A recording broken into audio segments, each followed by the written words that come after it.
Today I want to talk a little bit about access. I put out a tweet some days ago where I said, be wise in giving out access. It's the first tool an abuser needs. And I'll say that again. Be wise in giving out access. It's the first tool an abuser needs. So today I'm going to spend some time talking about this thing called access.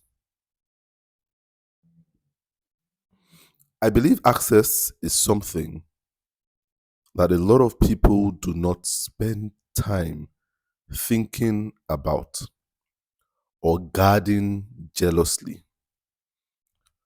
I believe a lot of people have gotten into unhappy, disastrous, unhealthy relationship because they were not guarding enough of access, of the access they gave to themselves.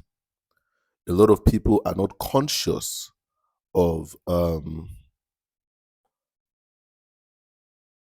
how lax they are with the access to themselves.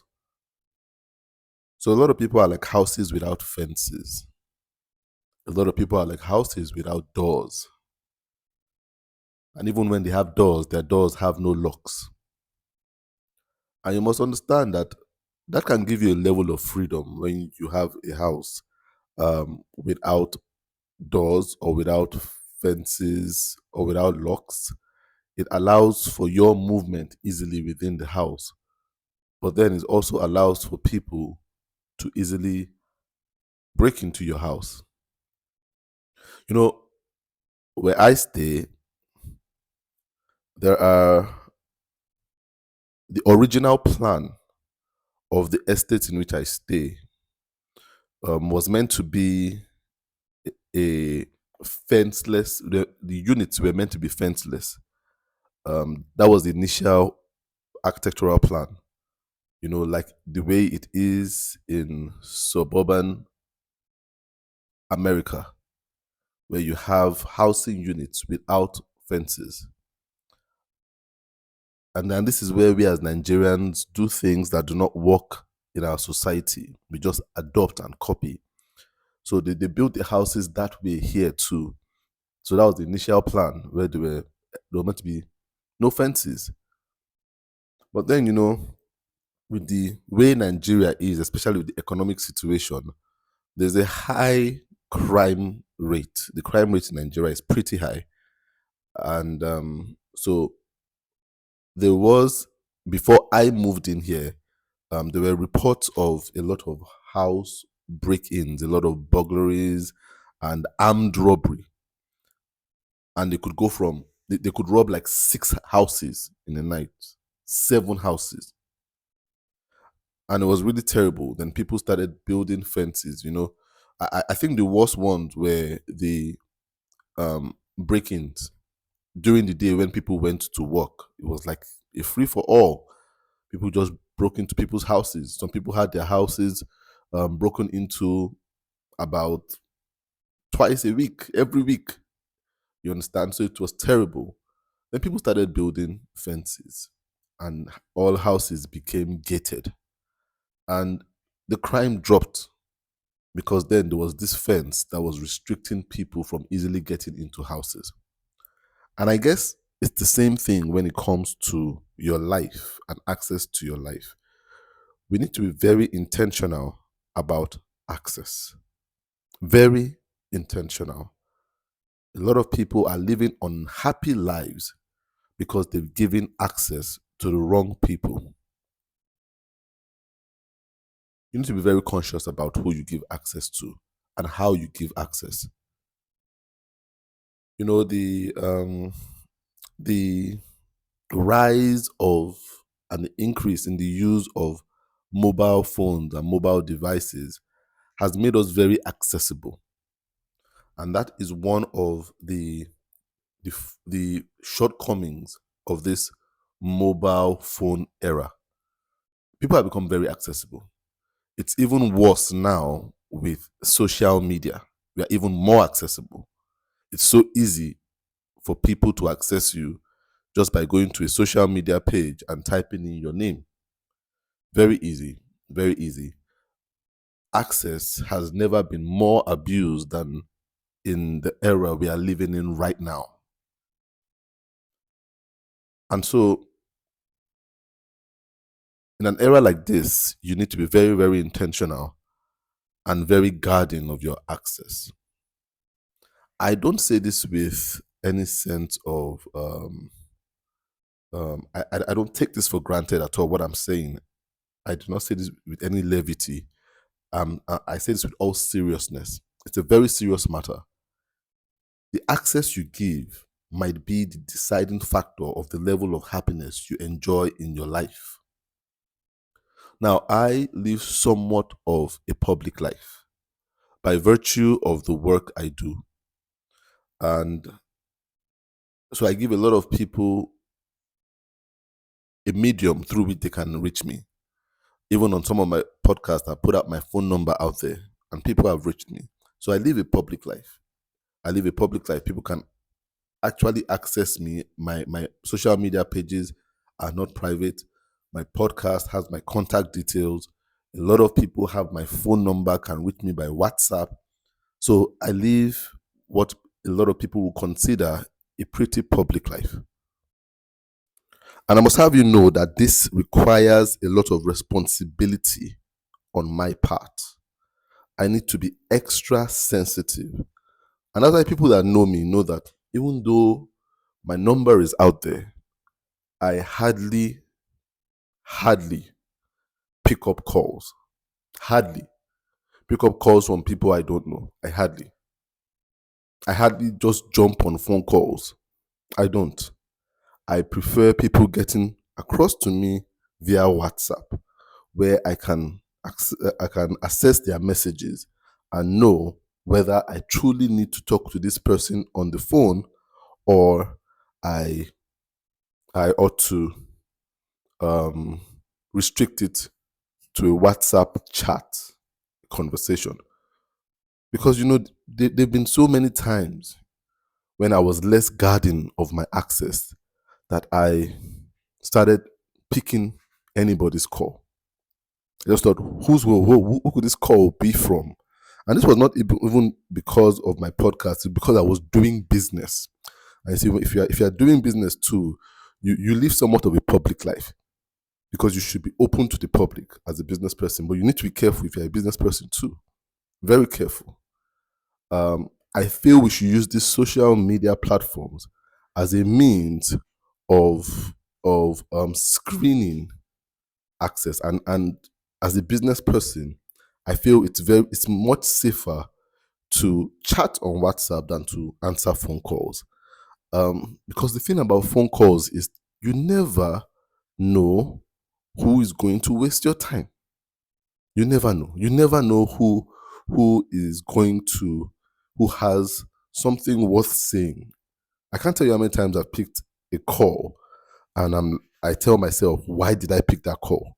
I truly, deeply regret picking calls. Some calls have the ability to spoil your day, totally spoil your day, totally waste your time, totally put you on the spot where you have to give an answer on that spot, commit on the spot. So a lot of people have committed to things for which they cannot think about because they had to answer a call. It had to be a call. But if you had a message, you have the ability or the opportunity to take time and think about it and consider your reply. You need to be very careful about being in a position where you have very little time to consider your reply. That's it. It's always a disadvantage. And that's what phone calls do. They put you in a position where you have very little time to think. So people are saying, oh, would you come? Can you come?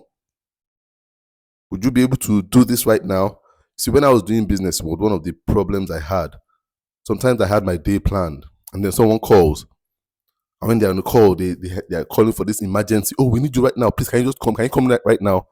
And they kind of muscle you into breaking your own schedule.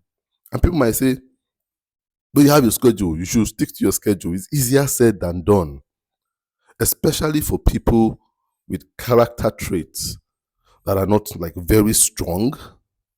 Not everybody has a very strong character trait. That saying no doesn't come easy for everyone. I'll be very honest, it doesn't come easy for me to tell people no. So I find phone calls very uncomfortable.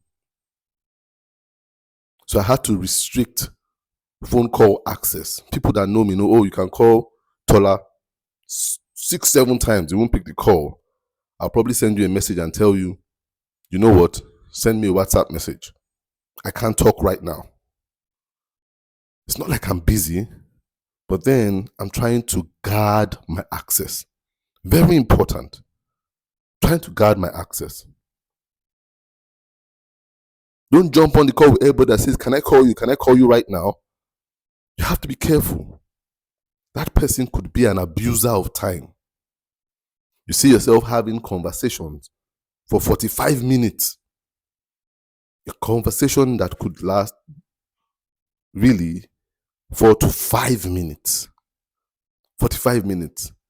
And you find it so awkward because it's uncomfortable for you telling the person, okay, can we end the call right now? I have to get off this call. So people don't even give you the opportunity to say that because of the way they rant. So you need to guard your access. Access, very important that you guard it because it's the first tool an abuser needs. And when we think of abusers, we always think of terrible abuses like sexual abuse, verbal abuse. No, but there's the abuse of your time, abuse of your attention, abuse of resources that a lot of times we do not take account of. Guard your access. Very important. An interesting thing I've realized is that when you guard your access, people have more respect for you. When you guard your access, people have more respect for you. I got to find this out when I was actively doing business as a graphic designer. I realized that I had so many clients, and by virtue of that, I couldn't pick everybody's call. And at that point, I had started to reel back on that phone access. So I don't pick all calls. And I realized that for the people for whom I pick their call, I choose to pick their calls, they're always very happy and get straight to the point. They're like, I know it's so hard to get you, so let me just tell you all I have to do right now and stuff. Access. I remember that, I'm an indoor person, and that helped me as a graphic designer. I stay indoors, so I like being on my laptop and stuff. But then, some clients ask for meetings that are not necessary, things that could have been said over the phone. And you find yourself going several kilometers to see a client and have a meeting that infringes on your time, something that could easily have been said over the phone. So I used to turn down a lot of phone meetings, a lot of meetings. But then I realized for the ones I chose to meet with, when I went to their office, they were always so respectful. Oh, we can't believe you actually came. You understand? And they get everything they need together before I get there. So the meeting is short because they don't know when next they will have the opportunity to have that meeting with me. Access earns you respect. But a lot of us give unguarded access because we are insecure. We are insecure and we are desperate. We are insecure and we are desperate. And what I mean is the people that give access a lot. I remember when I used to give access and pick up any call, it's because I had this mentality that I never knew which call was the call from my helper. You know that mentality that we have, a lot of people have, especially in Christendom. Don't miss your helper. The fact that you think you can miss out, you're like, oh, I never know. This might be that 1 million I need, I've been praying for, coming through this call. I better pick this call. I never know who this person might be. because we have this lottery mindset. This lottery, we never know. This might be the winning ticket. So we give access to everybody. But like, let everybody in and then we'll begin to sieve. That's insecurity. It comes from a lack of insecurity, a lack of security. We are very insecure. So we treat life like a lottery, no confidence that we cannot miss out on the good things. We have no trust in God. So we try to do God's work for Him. We have no trust. You never know. That mind of you never know. You never know. Heaven helps those who help themselves. It's a shackling mentality. And it helps us to open up our lives to people that we should never have relationships with in the first place. Life is not a lottery. Life is not a lottery. Trusting in God is a beautiful thing. I was talking to one of my mentees the other day, and I really enjoyed talking with him. And he said this thing that was very profound, and it's stuck in my head. He said, a lot of us have this mentality that we can miss God. We can miss God. Oh, it's so easy to miss God. Especially when you're a child of God. You have people that are children of God, and they feel they can miss God. It's a misconception. It's a terrible mentality to have. And he told me that that's almost like thinking you can wake up and your nose will miss the oxygen. You understand? The oxygen in the atmosphere. You know there are a lot of gases in the atmosphere. Your nose will just miss the oxygen and breathe in carbon, miss the oxygen and breathe in nitrogen. You understand? Miss the oxygen and breathe in hydrogen. Miss. We feel our nose can miss. And he said, it is easier to miss oxygen than to miss God's plan for your life. So I see a lot of people, scared spiritual people, scared Christians. We've been made scared a lot of times by our spiritual leaders that tell us that Christianity is like walking through a landmine. You better watch where you put your step. You understand? But it isn't. It isn't.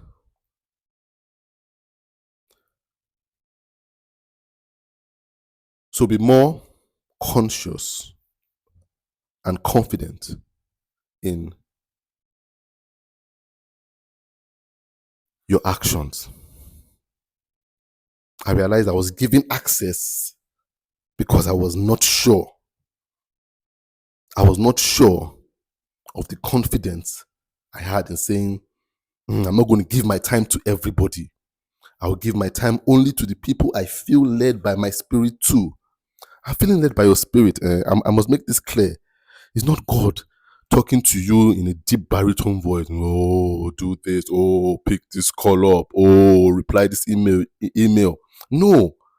I tell people a lot of times being led by your spirit is an inclination that just tells you, I don't feel like picking this call.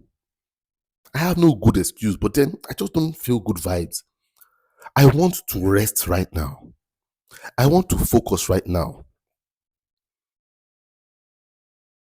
I don't want people to approach me without me knowing what they want to say.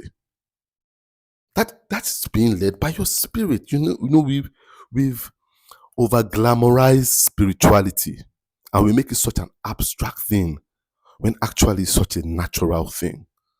What is actually abstract is the insecurity, is the lack of confidence to follow your inner compass, is the opening your gates to everybody, is the houses without fences.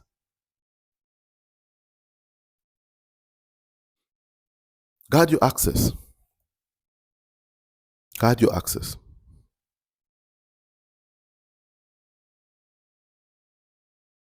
Guard your access because you are special.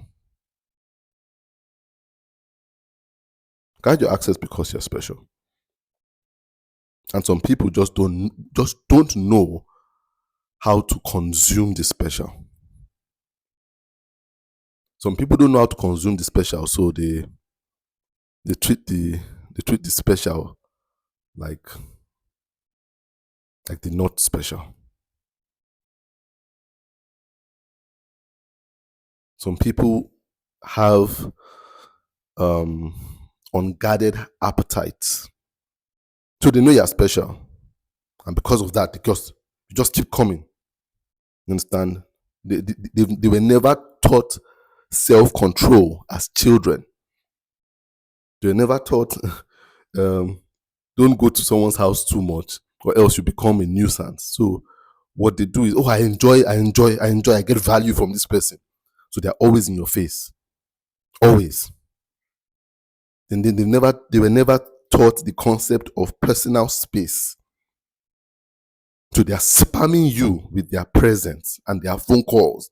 They have nothing to say, but just wanted to wake up in the morning and just call your number and just hear your voice. They are not thinking about your own personal peace or your program. It's for them. They are very selfish, narcissistic type of people. Is what they want. They want a dose of you every single day. So they don't care when they call you in the morning, call you in the afternoon, call you in the midnight. As long as they want you, they have turned you into a commodity. They objectify you because you're giving them access to you. Protect your access. Be wise about your access. Very important. And I guess with this, it's even more important for young ladies. Young ladies have to guard their access more. You know, when I was a young man, getting a young lady's number was an incredible feat. Incredible. Number one, before the advent of mobile phones and social media, you had to get her landline number. Now, this was a problem because number one, it wasn't a personal number. If you were a nuisance of a man, the whole family will know that she gave her number out to a nuisance because the phone would ring in the house, not in her room. The whole house would know that someone calls every time. I remember there was a time my sisters gave her number to one guy that seemed to be interested in her. I think it was my older sister. And the guy called every single day. Made my dad so unhappy, made my parents so unhappy. And then she had to learn to guard her access more. He seemed like a reasonable guy at first. But then he was highly unreasonable, highly indisciplined. I remember there was another fellow from church. Seemed very friendly, wanted to know our family. You understand? We attended the same fellowship, the same teenage fellowship. And he happened to ask, where do you guys live? Very simple question. But then had very complicated results. And we told him, oh, we live here, here, here. Innocently. Nice guy. The next day, he showed up, doorstep. Okay, maybe he just came. He was around the area, came next day. The day after that, he came, doorstep. And he would stay for hours. And he did this for almost 2 weeks. And at the point, my mom had to tell him, stop coming. Stop coming. You know, my mom is one of those people that has no qualms saying no. And that was a good thing for us then, you understand? But then he had overstayed his welcome. Obviously had no discipline of personal boundaries. Was a nice guy, but then he needed to be taught personal boundaries. And maybe that was the first lesson in personal boundaries he had from my mom. But then it became a nightmare for us. This guy that seemed to be a nice guy now became a nightmare. Seeing his face was like terrible. Came every day. Every day. We come back from school, he's coming. An hour after we are back from school, he's coming. Sit around. Eat and go. You know, we need to guard access. Be wise about your access. I won't lie to you. There are some people to whom I have regretted giving access. I remember some days ago, a man came to my gate, banging on the gate. And I woke me up from sleep. And I went, I said, who could be banging my gate so much? And the dogs were barking. And I went and I saw this guy saying, Tola, open the gate. Tola, open the gate. And I was like, who is this? And I looked and I saw it was a man whom I had met through my brother-in-law, and even my brother-in-law avoids him now. So the person that even introduced me now avoids him, and he said I should come out. He wants to show me something, and I said no, because the first time he did that thing, I was trying to be nice, and I came out. I didn't have anything to show me. All he told me was that, Tolame, you need to look for anything for me. Even if it's 15 naira, give it to me. And I looked at him. He was drunk. 9 a.m. in the morning, drunk, eyes red. And he stayed, just say, anything, anything, anything. Don't go back inside. Just give me something, anything. And I made the mistake then. I gave him what was in my pocket, thinking he would go and never come. Go and sin no more. Oh, but he came and he sinned more. And that morning he came even earlier, around 7:30 or so. 7 o'clock, very early. I remember he was the one that woke me up. And he was knocking on the gate, and he said I should open the gate. And I said, no, I'm not opening the gate for you. I won't give you access to my life anymore. And then he said, and then give me your brother-in-law's number. I lost it. And I said, no, I won't give you his number either, because you are not a good person for him. I won't give you access anymore. And he stormed off in a rage.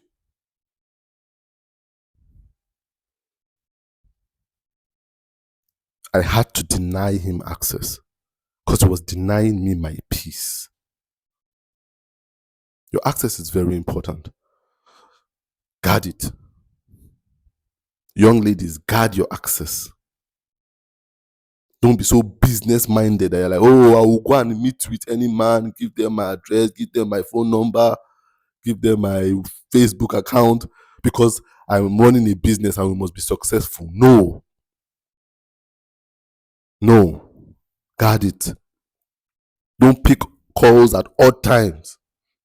Close access at a particular time of the day. Guard your access. Close access. Close access to some clients that have overstepped their bounds, no matter how much they are paying. Block their numbers if you have to. Block it. Client is not always right. They can't call you at any time. Don't be so business-minded that you become spiritually foolish.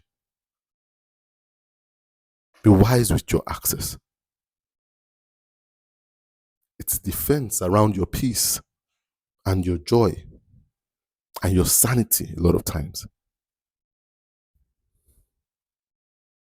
You might not need to build a high fence. Build a picket fence, but let people know there's a fence. So at least when they're climbing over, they themselves will know they're acting as thieves. But protect your access. I think somebody out there really needs to hear that today. It's okay. It's okay to protect your access. It's okay. Stop your time from being abused. Stop your emotions from being abused. Stop your privacy from being abused.